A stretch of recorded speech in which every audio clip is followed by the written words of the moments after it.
Hey kids, it's Christi Friesen, and I'm here at the Fire Mountain Gems and Beads Jewelry Studio, and we are going to get very illuminated today because we are on a mission to learn the secrets of polymer clay. And we have been making different things, learning different techniques, and here we are, ready to learn another one. Are you excited? Because I am. I'm going to show you how to make stained glass heart pendants. Now this is a little example of what we'll be doing today, and what's really fun about this is that, like, if you were E.T. or maybe Iron Man and you had a glowing chest and you put this on, it would glow right through there and you could see through it, which is cool. Now that doesn't help too much for most of us humans, but if you hang it up like in a window as a dangling thing instead of a pendant that you wear, you would get that same effect. So what we're going to learn today is making something with translucent polymer clay and very simple caning techniques. Now the cool thing about polymer clay, I have played with polymer clay forever. I love this stuff. And the whole purpose of this series is to teach you these cool things about polymer clay. And one of the cool things is that there is a translucent version that when it's baked, it has a sort of see-through quality. Another really cool thing that polymer clay can do is make a cane. A cane is a glass making technique where you take some different colors or patterns and you pull it into a long cane, if you're a glass maker, and use little snippets of that then to build things. And we're going to do that today with polymer clay. So this series is intended, we know you have lots of things to do with your time, so this is not intended to show you everything you ever wanted to know about polymer clay. There are other videos in the Fire Mountain teaching area where you can learn about all of that stuff, conditioning your clay, baking your clay, all that fun stuff. Its purpose for today, our purpose for today, is to just jump right in and to learn a technique while we make something fun. So let's do it. Let's get going and make some stained glass, and then we'll put it in a little heart. All right, so to do this, we're going to need translucent clay. And clay comes in packages like this. You just snip off a little bit with your knife or, your teeth or whatever, and you just roll this out to make it thin and into a sheet. You can use a roller, and many people will just hand roll that out. You can use any other thing like a rolling pin or something like that if you have that around the house. Most people use a pasta machine, and that lets you just run the clay through and get it thinner, which is what I've done to this piece of translucent clay. All right, so all I've got is kind of a little thin bit here. I'm going to leave this because this is going to be the background for this little medallion that we're going to make, our little stained glass medallion. All right, you see all these fun little colors in there? How did we make that? Let's do that right away. So if you have a wad of translucent clay, which I'm assuming you do, and you have another wad of color, and you mix the two of those together, either by hand or with your pasta machine. I'm going to show you just a little bit of how that works, but then I'll show you the finished result. So see how I'm kind of mushing it together and flattening it, or I could take this into my machine and roll it through. You'll end up with, and this is a different color, but you'll end up with a nice translucently tinted blob. And that's what we're going to use to create our canes. Now here's one that's made from purple. So it's translucent clay with some blues and some pinks in there to make a fun purple. It's got a little bit of marbling in it, which we talked about in some of the earlier projects in this series. But I'm going to take a little ball of this and I'm going to roll it into a little like canister look. Now let's take this out of the way. We're going to use this in a minute, but let's get it out of the way while we make our cane. So I'm turning this into like a little canister, like a Coke can or whatever. And I'm going to put that aside, and then I'm going to take some black clay. Now black clay is just black. You don't have to do anything to it other than get it soft and flexible. And I have made this into a pretty thin sheet. So if you're using a pasta machine, it has little sections where you can make it thinner and thinner and thinner to roll a thin sheet. If you're using your shear strength, that means you just have to roll longer. So I'm going to lay my little canister down, and I'm going to cut my clay so that I have just a strip that I can wrap around this. All right, so see how I've got a flat section here? You've also noticed the precision with which I have cut this. I'm not by nature a super neat person, and for this particular cane you don't have to be. So if you want to measure and keep everything clean and neat and sharp, you can, but it's not going to affect the quality of what we're creating here. So I've tucked this up and under, and I'm just kind of rolling this and stopping, roll it back, and what it'll do, it'll leave a little line where that edge touched, and that's where I can cut. Because what I want to do is I just want to press, let me get a little bit more off there, snip, and I'm using a nice little cutting blade. That's a very helpful thing to have in your polymer clay tool box. So see how I've just pushed that together so the two parts touch each other, not overlap. If they overlap, that will create a little spot that has a thicker bit of that black color on there, which is not as much fun. And then I'm just going to roll it a little bit. This will just make sure everybody is grabbed nicely. And if I cut the end off, look what you get. So what I have now is I have color wrapped around like a sushi with this little black thing. That gives us, you know, stained glass, how it's got all the little lead cames around it, or copper, depending on how you're making it, but it's got all the little black lines around it. This gives us the color with the black all around it already. How great is that? So what you want to do is you want to make a bunch of those, and I have already made a bunch. Let me show you what I've got here. Take a look at all of these little cane bits that I've made. So fun, right? And we're going to use these to create a little medallion. But before we get any farther, obviously we have to do some fun things to make the different sizes, right? That's called reducing. So if you start with something like this, but you want to get it down to this size, how would you do that? You would reduce it. Now a cane like this is super simple. All you've got to do is roll. But I find that what I like to do is a combination of pulling it and then rolling, pulling and rolling. And that will give you different sizes to use in your piece. And as I cut it open, you can see how much smaller that is now than when we started. So that's called reducing, which we're going to need to do. All right, let's bring that little piece of translucent back over here. I'm going to run it through the machine one more time, just to make sure it's all good and flat, because what we're going to do now is we're going to take all those canes we made, manipulate them into different sizes, reduce them, stretch them, change their shape, and start making a little medallion like this or this. So what you want to use is a cutter. And you can use a number of things. I've got this wonderful little cutter that's specifically made to use with polymer clay. You can use, sometimes I use like a cannoli form. Those work great. Anything that lets you cut the clay in a circle shape. So I'm going to just cut that, give it a little twist so that I can just pull that off real easy.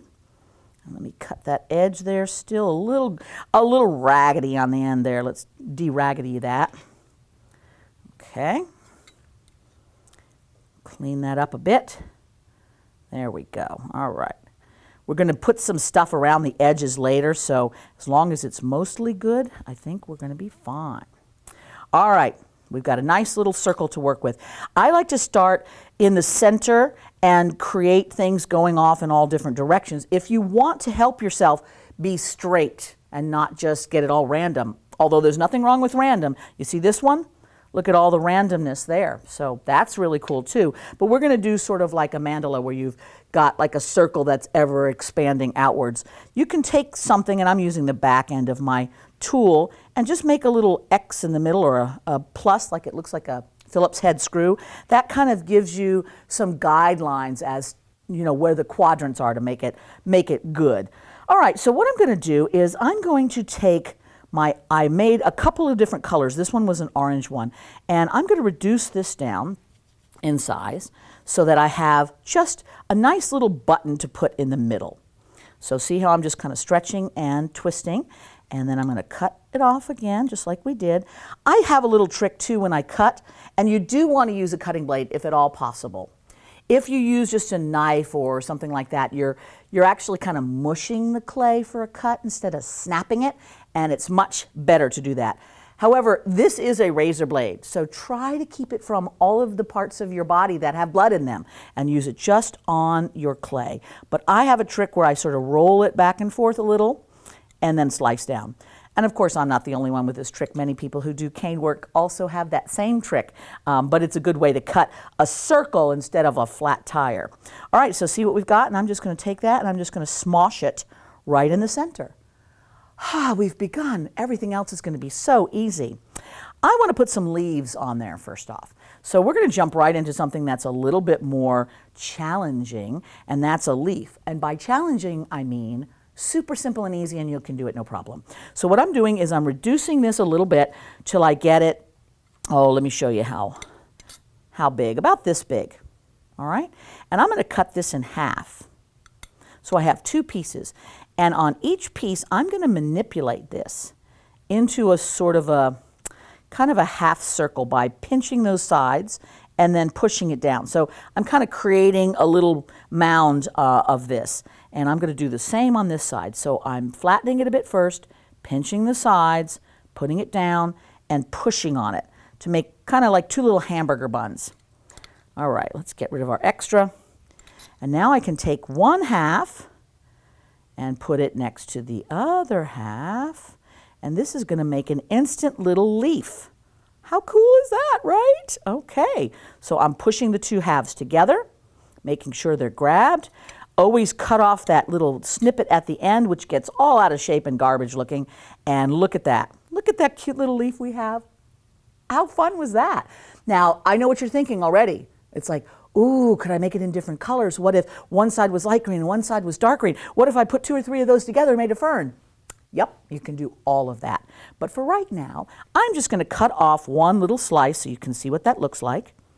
And usually what I do with the slices is I get my fingers in there and I just kind of flatten it a little bit to make everything look soft and purty. All right? Now I have already made quite a few of these over here, so I'm going to just use the ones I've already made and I'm going to lay them in place right along that quadrant so they can go straight up to the edge of my circle. So see what I'm doing there? And I'm trying to keep them within that circle, not laying over the side too much if I can help it. And I think we're gonna make it. Shove that down in there. Okay. And boom. So this is our beginning part. Now from here, look at how crazy we can get. We can start adding all different things. Now I'm not going to make this in its entirety, but I do want to show you a couple more shapes so you'll kind of have some fun to play with. I suggest you make about 720 of these just to get the feel of it, and then you have a lot of choices. So we're going to next pick up one of our pink colors. And I'm going to pinch just one side, and the easiest way to do that is either by pinching it or pushing it on the edge of the table. And what that will do is it'll give me sort of a teardrop shape. Let me show you that. See how that looks? Isn't that cool? And I can cut a couple of those, and why, look, I have some right over here in purple. And I can lay those in like this or like this. And I'm just using my blade to put things in place, but you could use whatever tool makes you most happy. I'm going to stick a couple there. Now I'll go all the way around with that. Again, I don't want to show you the entire mandala because you get the idea.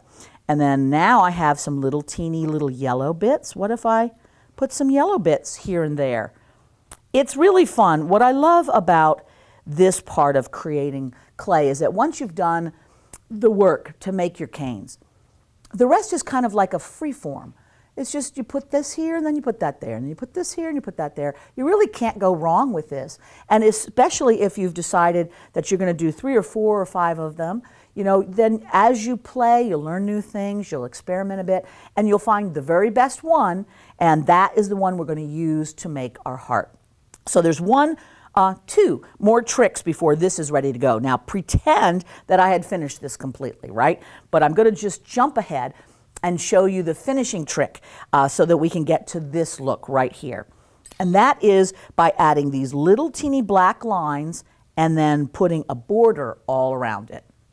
So the little black lines are to mimic the look of stained glass. If you go to your nearest chapel and or stained glass conservatory and take a look at it, you'll see there's these little black lines running all throughout the thing. And the reason why it's in the stained glass like that is it's holding glass pieces together, obviously. So when you look at that, you kind of see this section is kind of encased and added to this section, but it leaves little black lines all over the place. So we're going to give together with these little pieces, but it's nice to have them. So I'm taking just a little bit of black, and I'm making a little stringer, and I'm just putting it in different places.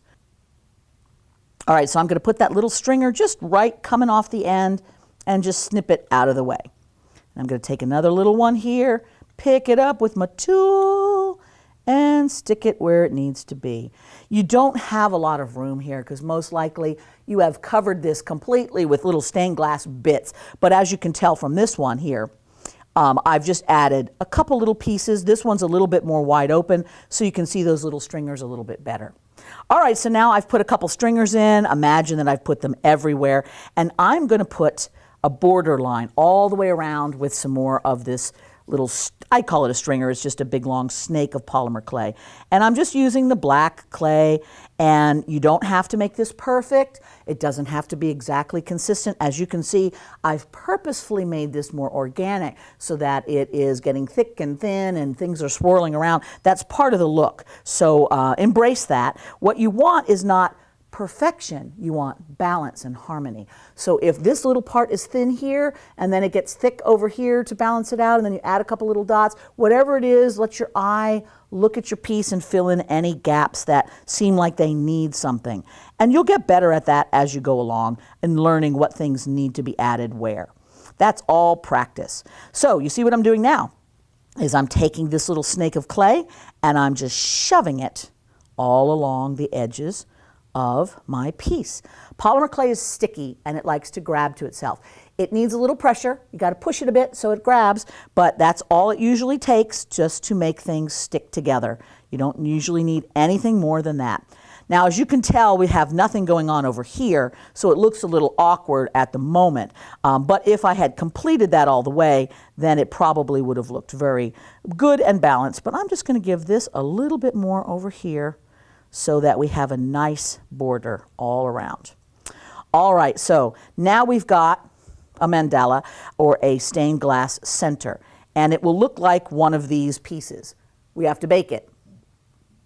Polymer clay is an oven curing clay. That means just laying out here in the air, it's not going to get hard. It has to pop into your home oven, super easy. Like I said, we have a whole separate video on baking your polymer clay. And the packages of clay will all tell you what temperature, how long, it's easy. So you want to bake this so that you end up with these nice little medallions. The reason is I want to insert them into our heart form and add some other details on there. And if it's raw like this, it's going to start sagging in the middle and it's not going to hold up well. It's going to have some issues. So we're going to go ahead and bake these just enough to cure them and then move on to the next section. I would say that normally something like this would bake for about 30 minutes. So I would put it in for 25 to 30 minutes. Translucent clay can have a tendency to darken, so you don't want to go too long, and you just want to make sure that your oven is at temperature properly. So keep an oven thermometer in there. Again, we talk about that later, but just keep it at good temperature, bake it for not too long, 25 minutes, and then we're ready for the next part. So let me move this, and we're going to start playing with the heart form, and then we'll insert those little guys back in. All right, so let me show you what we've got going on. We've got this kind of a wood-looking effect that the stained glass has been popped into with a little hanger on it. And then I've added some additional flourishes here just to kind of echo that whole stained glass look with the black line around all the color. I think it's kind of a fun contrast. It lets you have the stained glass being sort of light and ethereal and then a little bit more substantial of the wooden-looking stuff. To make that wooden color, I've just used some white and some ecru, and if you happen to have any granite lying around, this is a primo clay, which is one of my favorite clays, and granite is actually a translucent with some little specks in it. I use it all the time, but you don't have to use that. Basically just the white and the ecru, which is like a tan kind of color, mixed together will give you the color we want. And then what I've done is I've taken that wad of color and flattened it out and rolled it with my little roller like this so that I have a piece that's about that thick. So how How thick would you say that is? I don't know. Thick enough for this heart so that this thing can sit in it. A little bit thicker, obviously, than my stained glass piece. And you could make this as thick as you like. But what I'm going to do first off is I'm going to set my little stained glass piece in it. And then I am going to cut around in the heart shape. So I'm going to go back to my cutter. And in the center of my wad here, I'm just going to cut out that piece, okay? And obviously, you can use that for some other project because now my stained glass is going to be able to set on top of that. If you remember, just the translucent part was cut out with that cutter, and then we added this black business on there, which means that we're going to be able to lay it on top of what's there. Okay, do you remember from one of our previous episodes how to add new clay and baked clay? If you said use liquid clay, ding, ding, ding, you win a prize because you are absolutely correct. So I'm going to take my little liquid clay and I'm just going to put a little teeny bit around the edge here. And you can blob it on there. You can use your finger to gently smear. Don't lick your fingers afterwards. That's not good.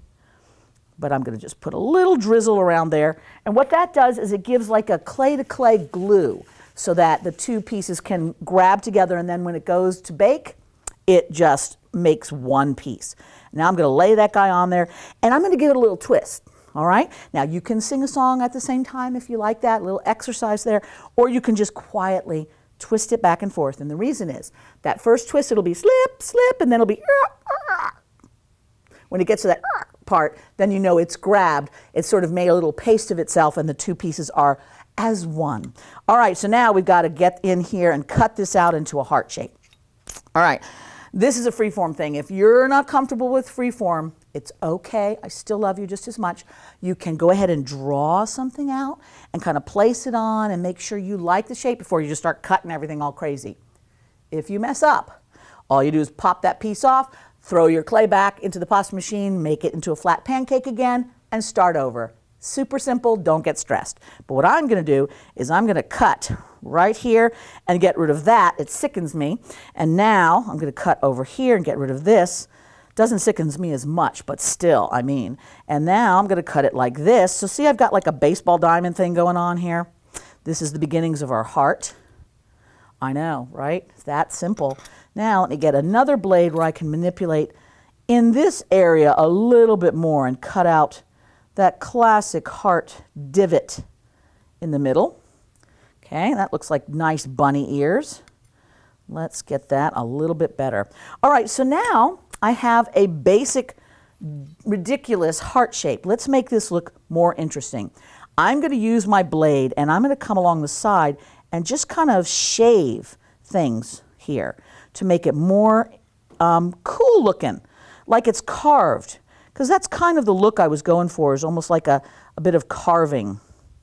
So there we are. Let's carve this way. Great. And like this, this. See how that's looking a lot more like a heart now? I'm kind of making those edges rounded. Whoa. Let's get over here on an angle. There we go. What's the right way to do this? You just feel your way along. Essentially what I'm doing is I'm shaving off all those edges to make it feel more rounded, and then I am just manipulating it any way that I think needs to be shaved off to make it look more heart-like. So it's pretty simple, right? So I have a basic idea of what my heart should look like, and then I'm just trimming away everything that doesn't look like that heart. Okay, so I think we're looking pretty good there. What do you think? Right? That looks pretty decent. All right. So I like that. So now what? We have to do two things now. We have to put a little hanger on it, and I chose to put just a little bit of wire up in the corner here, a little black wire that looks like it's sort of coming off the rest of these little decorative bits, so that it kind of hangs a little sideways. I found that amusing. But you don't have to do that. You could put like a loop right in the very center if you wanted to. You know, it's kind of up to you how you want. I'm going to show you this way that I did because I thought it was fun. But if you decide you don't want to do that, that's okay. You could bake it completely and then put a brooch back on the back of it to make it into a pin that you wear. In other episodes of the series, we've dealt with making the brooch backing and how to do that. So there are information out there on that. But for right now, I think what we're going to do is we're going to put the little hook on the corner, and then we're going to add our additional little decorative stringers. How do you feel about that? Me too. All right, so I've got just some black wire here. I'm going to take my wire cutters and snip a snip of it off. And then I'm just going to take a tool. I have any tool handle that's rounded, and I'm going to curve my wire around it and crisscross it. Whee! And then twist. Okay, so what you end up with is a nice circular hook and some little crisscross, crisscross. And you remember from our previous chattings that I like to bend a little hook in the end to make sure it stays put. It makes it a little bit harder to insert it when there's a hook like that into the clay, and I will show you this in a second, but it makes it stay put. So here's the end result. I have a nice little rounded loop, a little bit of a twisted neck on that thing, and a little hook at the bottom, and we're going to just shove that in. Or are we? There's two things we can do. If you just shove it straight in, I think that looks great. But there are possibilities that that shoving might go awry and it will poke out the top because this is kind of a thin area there. So there is another way. I can take this, take an additional blob of my clay, put the blob sort of on the bottom there, and then lift this little sucker up. Whee!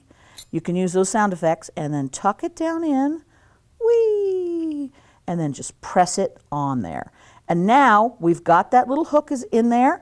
It's got clay, wire, clay, sandwiching it all together. And that's a great way to make that hook stay in there. We couldn't have done that sooner because we hadn't cut out our heart shape yet, so we didn't know where that hook was going to go. Okay, are you ready? We're going to put our decorative stringers on there. And this part is really fun and really random. What I would suggest is that you just either go very lines and dots or very wiggly flow. All right. You might come up with a third thing. You might be very geometric and just make it straight and right angles and stuff. That's not my style, but it might be yours. So if that's your style, you go for it. But I'm just making thin little stringers here of my clay. And one thing to remember is if the clay gets too thick, it gets a little heavy-handed looking, and you don't want to do that. You want to keep it nice and delicate. So keep those little stringers thin. I try to pick them up with my tools usually, if my finger's too big. In this case, okay, guess my finger is good here. And I'm going to swirl it around. Once I like it, I'll press it in a position, and then I've just been cutting it at the edge of the heart instead of going all the way down the side. That's just my preference. You can do whatever makes you happy. But let's put another little one here and trim. There we go. So you see what I'm doing is I'm just building up all of these little flourishes like we've got going on here. Let's do one that's curled a bit so you can see how that goes. And that is just taking my little stringer, taking the tip of it and just curling it in my finger. So you see how that goes? So that that curl is just flopping around there. And I don't know, that might look really nice right about there. Take a tool and just tuck that up and around as needed. And once you've manipulated it how you like, then you can press it down and make sure it's attached well to the surface. Like I said, you can't just leave it lying on the top. You have to push it a little bit. Shoving is always a really fun technique, and I like using that a lot. All right, so little blobs are just a little ball of clay pressed anywhere that you feel it would add to the look. So see how we've got that? This one I've used quite a number of them at the beginning of this curl here and on the edges of stuff. So this is about as far as we need to go with all of this. But you can, I mean, for us right now, you, of course, if you were making this at home, you would be adding a little bit more. But I think you get the idea of what we've got going on here. If you really get fancy and you go, you know what would be so cool is if I took another one of those cane slices and I added it out here to the piece. You totally can do that. It's up to you. You're not done till you say you're done. Now there's one more thing we want to do. You notice how we've got a little bit of brown looking on here. This is using our powders again. And remember on earlier secrets, we dived right into adding powder. So we're going to add just a little touch of powder here, and then essentially we'll be done. Okay, so here is our pastel powders. And these are just a simple set of pastel chalk powders that you can get at just about any craft place.